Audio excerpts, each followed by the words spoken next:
So let's go over to Snide's house and pay him a visit. We haven't seen him in a while.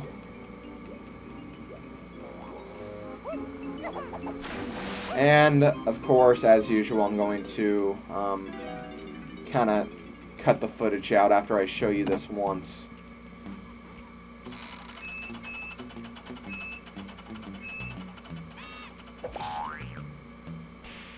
Yeah, that's a very short one.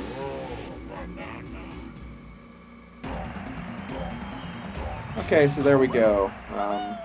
Gonna turn out all the blueprints, and I'll see you guys back in a little bit.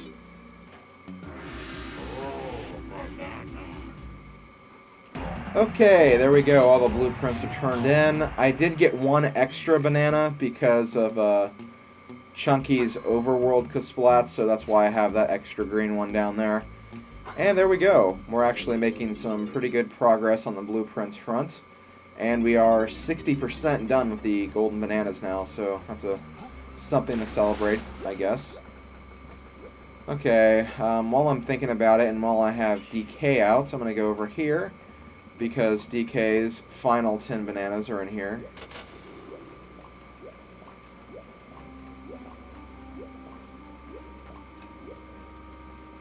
I think they are anyways. Okay, yeah, they are. Okay, so that's 2 Kongs fully completed. Let's go back to this. Okay, I still have to get Chunky's banana medal, which is weird. Wait, no, not Chunky's. Diddy's, okay. So I have to find a random banana bunch somewhere to get his medal. Okay, so I'm done with Lanky and Donkey. I still have a few to get with Tiny and Chunky, and I still don't know what to think about Diddy's random missing bananas, but I guess I'll find that out later.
Okay, there we go, guys. We've gotten everything in Gloomy Galleon. It turns out a lot of the regular bananas I missed just because I was being an idiot and wasn't being very observant either, so yeah, I found those, thank God. Anyways, I think it's time we move on to the boss now, finally. I know it's been a very long time since we've actually faced any sort of boss. But don't worry, it's time to finally face the boss of Gloomy Galleon.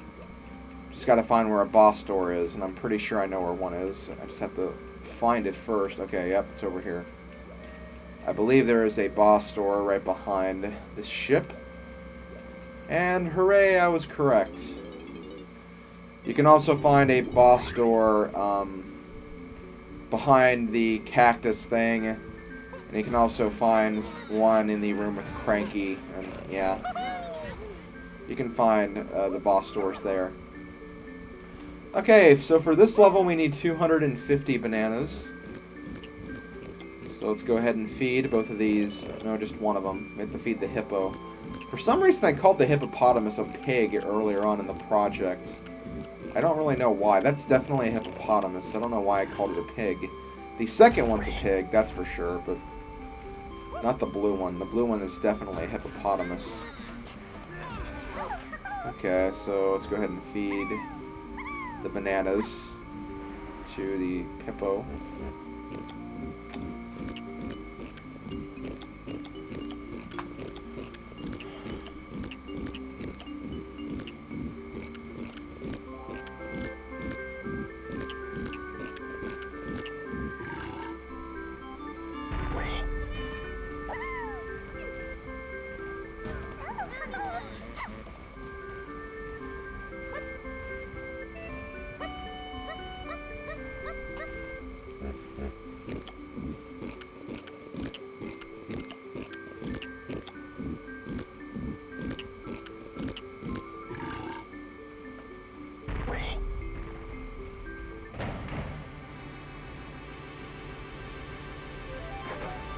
And this time we're fighting the boss with Lanky Kong.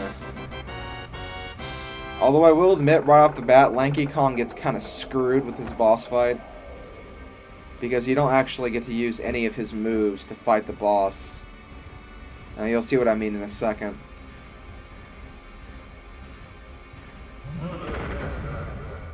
Okay, so for this boss fight, it's very dark outside. And Lanky is in a coconut boat. The same boat we used to race the seal, and what the heck is that? We better turn on our headlight to see what exactly is going on out there.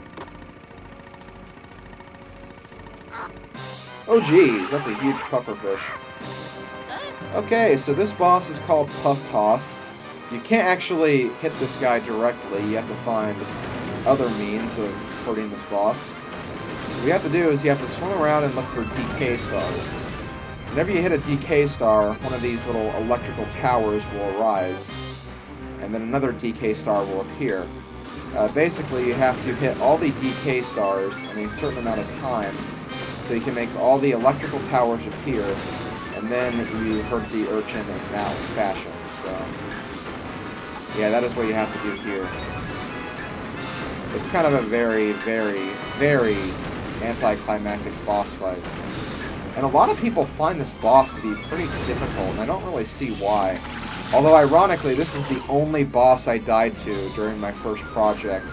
And the reason I died was kind of, out of stupidity, not really out of skill, or so I like to think anyways. But yeah, it can be kind of hard to avoid a shockwave attack. I will give him that. That shockwave attack is actually pretty hard to dodge. But as long as you stick to the outside, you should be okay. And yeah, the hoverboat isn't exactly the most dependable vehicle when it comes to turning and jumping and stuff like that, so it can be kind of difficult to drive. But for the most part, though, I think this boss is actually pretty easy.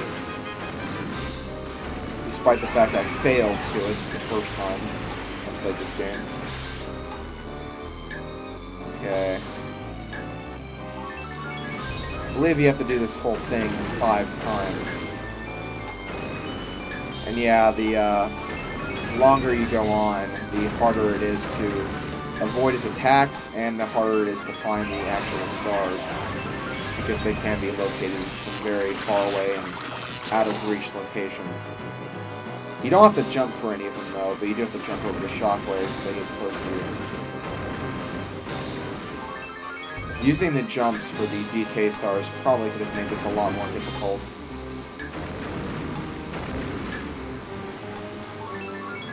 It really didn't need to be that much more difficult, though. There's only so much you can do with this kind of boss fight. Okay, where is it? Okay, there it is.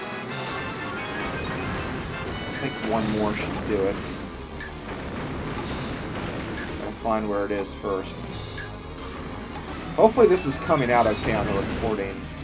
I've had a few people, I really don't want to use the word complain because that makes you guys look worse than it actually is. But some of the videos, especially for Gloomy Galleon, have been pretty dark on the actual video, and I really don't know how to fix that. I mean, I use a pretty simple movie editing program, and I don't really edit my videos that much.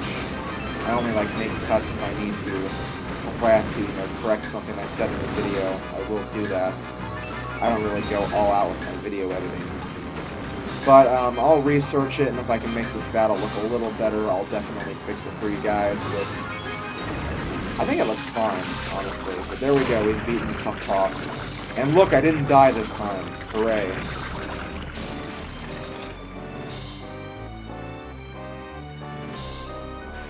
That's kind of boring. It would have been more exciting if he actually exploded in midair. Instead, he just kind of turned into a pancake and floated down. But there we go, we have the 4th DK key. We are halfway done with getting all the keys for K-Lumsy. And with that, we are finally done with Gloomy Galleon. Thank God. Let's get out of here immediately. Oh, this level. I have no idea what to really even say about this level. I must have said enough about this level already, so I probably don't need to say anything. But alas, let's get out of here and never speak of this level ever again. I am so happy we're done with this level. You guys have no idea. Hey guys, SlimKirby here. Unfortunately, this part of the video is actually going to be done in post-commentary, because when I finished recording, I somehow lost the end of my audio file. I really don't know why or how that happened, but this is what I have to do. There's really no other way around it. I can't go back in time through the game so I can record this again, so yeah, this part just has to be post-commentary. It's not a very long part, though, and I'm going to cut out most of the stuff anyways. Anyways, if you give K-Lumsy the 4th key, he will open up that rock, which will give you a barrel cannon that will take you to the 5th world of the game. Before I do that, though, I'm going to go back up here. This is around where the Angry Aztec lobby is. There are 2 rocks up here. One of them has a trombone pad, and the other has a triangle pad. Since you have Chunky, you might as well go ahead and play the triangle pad while you're up here. And that should give you a gold banana. So we are going to take that banana and get gold banana number, I think, 111. I think. Yep, 111. We'll also get 2 more gold bananas while we're out here. Anyways, bring Lanky back up here and then play your instrument on the trombone pad. You will not get a gold banana for doing this, but you will get a barrel for doing this. Squawks will put a Diddy barrel up there on that little island. To get to that island, all you have to do is go to Banana Port 3, and then go to where K-Lumsy broke that rock that has the barrel cannon. Jump in the barrel cannon, and you will be taken up to that island. This is actually where the 5th world is, so that's how you get up here. And then once you get in the barrel cannon, all you have to do is fly over here above DK's head. Well, the island's head, not DK's actual head, for obvious reasons. And you'll find a bonus barrel, which has Peril Path Panic. A game I think we've played once before already.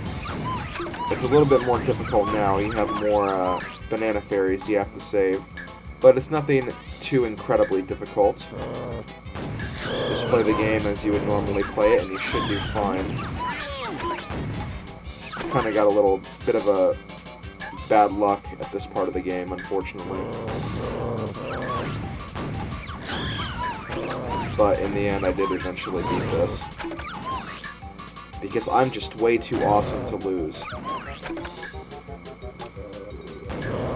One of the things I should mention about the Diddy barrel that has the rocket barrel boost on the island, you have to actually do that while the game is turned on, because if you turn your game off, I think that the barrel will actually reset and you have to play the trombone pad again, and you have to do that whole thing over again. So make sure you do everything you have to do with the rocket barrel before you turn your game off, otherwise you're going to have to do that entire process over again, which is kind of lame.